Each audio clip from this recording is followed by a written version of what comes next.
কোনো মানুষ যদি কারোর হাতে খুন হয়, মারা যায়, এই লোকটা তার হায়াত এতটুকুই ছিল যে খুন হয়ে গেছে, নাকি আরো কিছুদিন ছিল, খুন করে বেচারাকে হায়াতটা কমাই দিছে? এর উত্তর হলো তার হায়াত অতদিনই ছিল, তার হায়াত অতদিনই ছিল। এখন প্রশ্ন হবে, তাহলে খুনির দোষটা কি?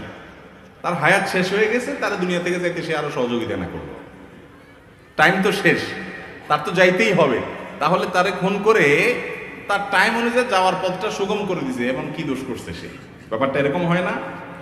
দীর্ঘ আলোচনা করার সুযোগ নাই, শুধু এটুকু বলি, খুনিকে আল্লাহ রাব্বুল আলামিন শাস্তি দিবেন এই জন্য যে তার হায়াত শেষ না শুরু এটা নিয়ে তো তোমার দায়িত্ব নেই। তোমার কোনো দায়িত্ব, তোমার তো আল্লাহ মালাকুল মউত বানায় নাই, বানাইছে?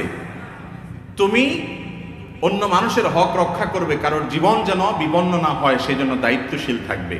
তুমি সেটা করো নাই, তোমার নিজের রাগের মাথায় হোক, ক্ষোভের মাথায় হোক, যেভাবে হোক, পাপের পথ, নিষিদ্ধ পথ তুমি গিয়েছ, সেজন্য তোমার শাস্তি হবে। আর ওই ব্যক্তির যে মৃত্যু হয়েছে, সেই মৃত্যুটা সময় মতো হয়েছে কিনা, আর সে বাঁচত কিনা, এ বিষয়ে বলতে গিয়ে একটা হাদিস বলছিলাম।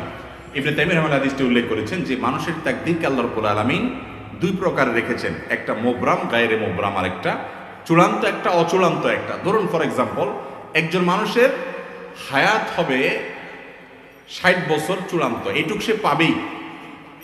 আর এরপরে এডিশনাল আরো 10 বছর আল্লাহ তাআলা কারোর জন্য 10, কারোর বছর 12, কারোর জন্য কোনো মেয়াদে আল্লাহ তাআলা এডিশনাল হায়াত রেখেছেন। এই এডিশনাল হায়াতটা বান্দার বিভিন্ন কাজের উপর নির্ভরশীল রেখেছেন। এর অসুখ হবে, অসুখ হওয়ার পরে সে যদি গাড়ি এনে যদি ডাক্তারের কাছে টাইম মতো নিতে পারে হাসপাতালে, তাহলে সে আরো এত বছর বাঁচবে। যদি না পারে, এর মধ্যে শেষ, এই বিপদটা আসবে। যদি হয় তাহলে সেক্ষেত্রে সে এখনই শেষ হবে, যদি না হয় সে এতদিন বাঁচবে। এখন এই যে অচূড়ান্ত হায়াতটা, তাকদীরের যে লেখক ফেরেশতা, তারাও কিন্তু জানে শুধু চূড়ান্তটা, কত বছর কে পাবে আল্লাহ তাদেরকে এতটুকু জানাই দেয়। অচূড়ান্ত যেটা, ওইটা আল্লাহ ছাড়া এমনকি তাকদীরের লেখক ফেরেশতাও পর্যন্ত জানে না।